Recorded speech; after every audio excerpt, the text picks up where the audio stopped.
Now British working single mum Christine Peake is winning over American audiences with a similar combination of glamorous looks, killer punchlines and reckless swagger.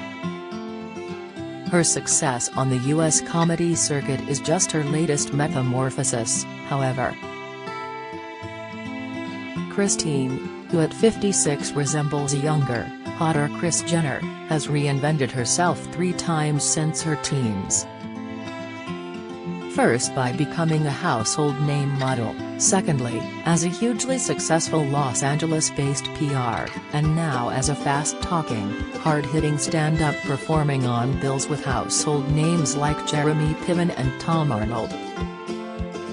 The irrepressible Peake has the personality of a heat-seeking missile and happily swims against the PC tide. "I'm sick of things being cancelled," she tells me down the phone from her home in Santa Monica. "It's a huge distraction and a waste of time. We can't go backwards, we have to go forward." Gen Z are all about anxiety and virtue signaling. "It's not unifying, it's divisive. How can we move forward when human growth is being stalled by people trying to figure out what sex they are? Just be kind and move on. Everyone is apologizing for us we didn't do. I just tell it like it is." Born in Bury, Greater Manchester, the middle child of a working-class single mother of 5, Christine cheerfully subverts cancel culture on stage. "I opened up my shopping bag and cancelled black beans and white rice," she says with a wry smile. "I said, white rice? Black beans? You know that's racist. I emphasize the ridiculousness of it all because that's what English people do. At home when the going gets tough we turn to humor. No country in the world has humor like the English. One night I cancelled Snow White as a joke on stage clearly because of her clearly racist name, and a few weeks later it was actually cancelled. The jokes write themselves." Grammar school educated Christine planned to become a teacher until, aged 18, she read a newspaper article about the British modelling agent Yvonne Paul. "On a whim, I sent her a headshot. I got an immediate response asking me to meet her in London. Yvonne told me I was like a young Joan Collins and sent me straight to an audition. As soon as I got home to Manchester I got the message, 'You've got the job, come back.'" Christine didn't stop modeling for 10 years, from 1985 to 1995 when she moved to LA. "I did glamour modeling, fashion modeling, I did TV. I appeared with Michael Barrymore, I did Whoops Apocalypse with Peter Cook, a crappy role but I adored him. I did loads of TV ads, I traveled extensively, I had a column in The Sun. It was wonderful but after 10 years I wanted a change. I just got restless." She landed her first job by chance in the whiskey bar. "I was in the bar drinking shots with a guy who turned out to an Oscar-winning director and who invited me to appear in the car advert he was shooting the next day. I walked straight into my first job, well drove I should say." She was asked to edit scripts by a friend, Oscar winner Michael Cimino, of Deer Hunter fame, who introduced her to his potential investment partner on a movie, Jerry.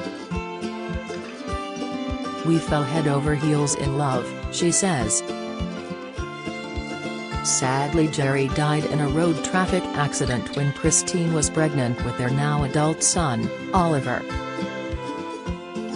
She still doesn't date but is working on it. "Judging by the recent Me Too claims I was too old in Hollywood at 17. Peake's early life was tough. Mom raised us kids, she did the best she could," she says. "Dad was never really around.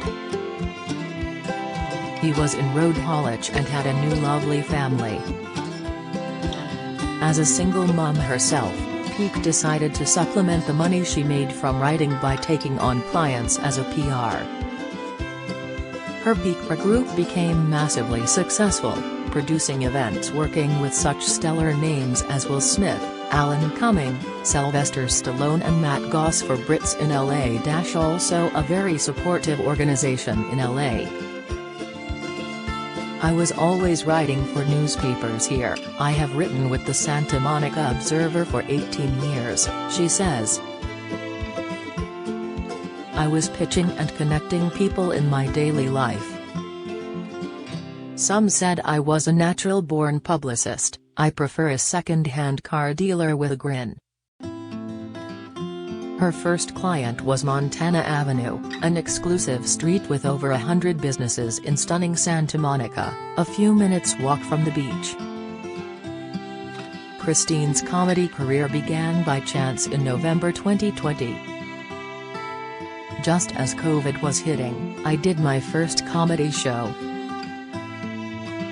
My friend comedian/actress Eugenia Kuzmina, a very cool and generous person, kept saying you are so naturally funny you should be on stage.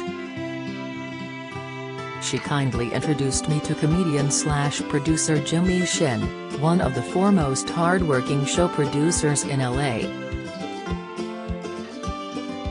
Eugenia told him, "She's the funniest person I know."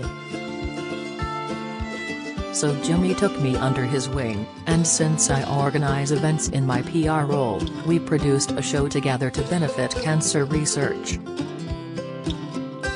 I had 2 weeks to prepare. I opened the bill. I was physically sick with nerves. He was rightly concerned because it was a big sold-out show with a lot of people in, but I pulled myself together and said, "I've got this."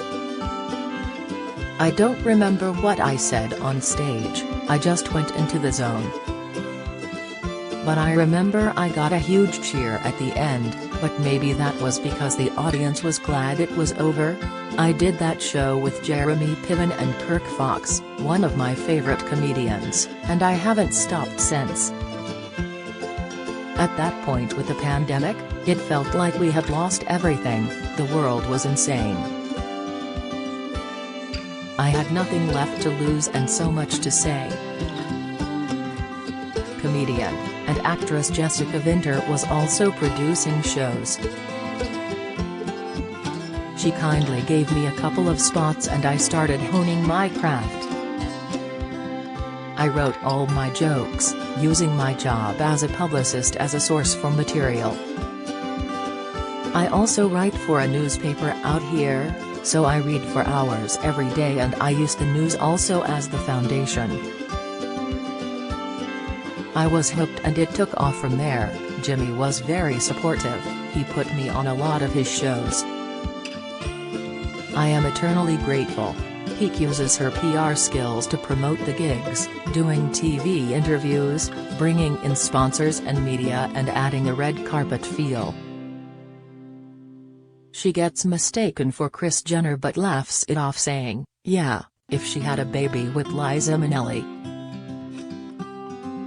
Christine also appears as the royal correspondent on Fox News. She's not a Prince Harry/Meghan fan, and Fox has generously supported her fundraising shows for veterans and nurses.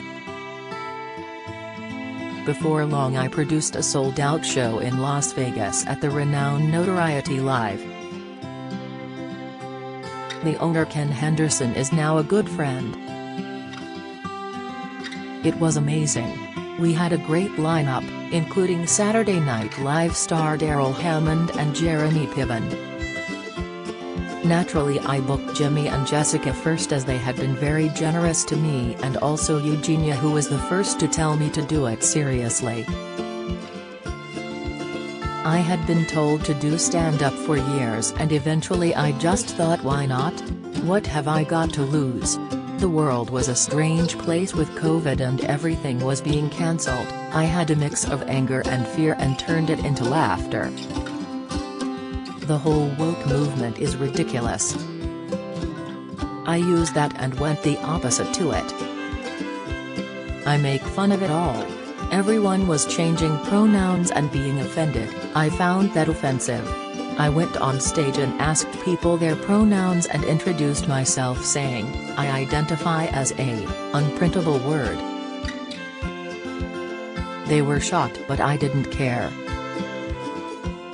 I am more concerned with other serious issues in the world.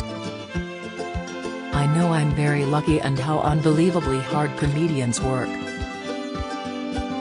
Plus you have people like comedians Gary Robinson, who does sound, and Kay DeMascaro, video, who also work hard behind the scenes to make us all look and sound good. I have worked on big shows at the Magic 3 biggest clubs in America, the Comedy Store, Laugh Factory and the Hollywood Improv. Amazing venues and crowds. I love performing in New York and Las Vegas also, and it was a great experience to do a mini tour in Chicago with Jessica, Eugenia and the hilarious Darius. I'm sharing the stage with modern greats. Bill Burr is a huge star and it was great to share a stage with him. My son Oliver is a huge Burr fan too, so I asked him to take a photo in the green room backstage. I was a cool mom for a minute. 1 minute to be exact. Christine grew up in Bury, a small market town in Greater Manchester. I loved tap dancing and performing as a child, but we didn't have much money for me to have the ability to go to a stage school and follow my dreams. So I worked jobs from being 12 years old and always had the idea to leave and go to London. I love the entertainment world. I've always loved comedy, from Charlie Chaplin, Tommy Cooper and Benny Hill to Greg Davis, Matt Berry, Ricky Gervais, Catherine Tate, and obviously I was a huge fan of Absolutely Fabulous in the 90s. Britain is so lucky. We have the world's greatest melting pot of comedians. I still watch reruns of British shows here.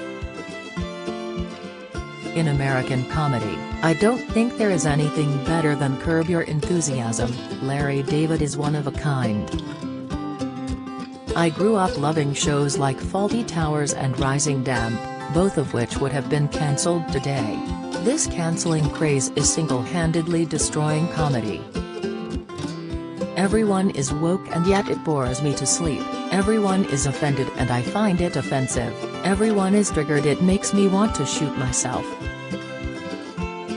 It's contagious. A large percentage of young people are on medication here too. As kids we were told to stop whining and put the kettle on. I literally died when I was 5 and my mom said it's only a scratch. My personal approach to comedy is how I feel in my life. I have little patience with the way things are evolving, and by evolving I mean it's all going to S. Daryl Hammond is a genius. Jay Moore is so quick, like Robin Williams. Maximini works a crowd like no other. Pete Holmes from Crashing is hilarious. Tom Arnold tells great Hollywood stories. My favorite is about Hugh Grant and Madonna. Jimmy is such a pro. Jamie Kennedy is my favorite. He is unique, brave, eccentric and a gentleman. He literally makes me cry with laughter. She also rates fearless female comic Joeying Summers. I just did a show with her last week at the Hollywood Improv and her takedown of Meghan Markle was so brutally honest and unapologetic that I swear Meghan herself would have run back to the palace begging them to take her back. Christine jokes, the best thing about comedy is the weight loss. Nervously vomiting before shows has done wonders for my waistline. In reality, she has conquered her stage nerves by taking acting classes with leading casting director Matthew Barry, who discovered Ryan Gosling. He is a great support system and attends my shows along with the other supportive students in class. I have made some solid friends and gig at least once a week, as I still do the day job. At the moment it's a great hobby that took off with a life of its own. Would she write an autobiography? I've started to write a book of essays. It's been an interesting life so far, many different chapters. Many highs and lows, but a sense of humor can see us through it all. Happiness is a choice, I tell myself. We are all facing uncertain times with a recession, COVID and daily depressing news. You have to laugh or else you'll cry. Well, that's what I heard growing up. So I apply it. Christine's next show is on January 19th at the Hollywood Improv to roast fellow comedian Joey Summers. Tickets at www.improv.com.